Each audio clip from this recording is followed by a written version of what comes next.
Dave Rubin himself is a complete and total loser, and actually I've heard other people who have spoken with Rubin personally come forward and admit that this guy is actually pretty damn slimy.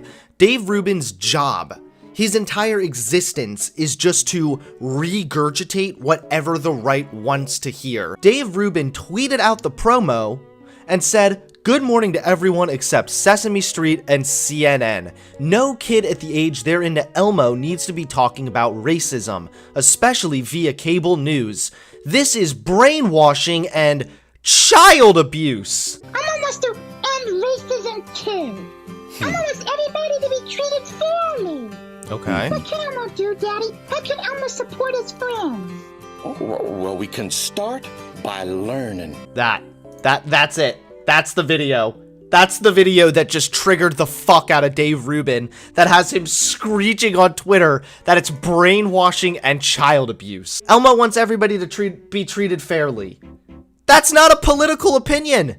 That's just like a how to be a decent human. Like, is this the snowflakery that we've gotten to? That this is now what's like, keep the children out of our politics. How is this brainwashing and how is it child abuse? If anything, not teaching children to treat everybody fairly is more along the lines of child abuse, Dave. It's just funny to me because this is the guy that rages on and on about how the left doesn't let anyone have conversations because the left is triggered by everything. This is the guy that just published this shit book. Look at the reviews, 1.1 stars.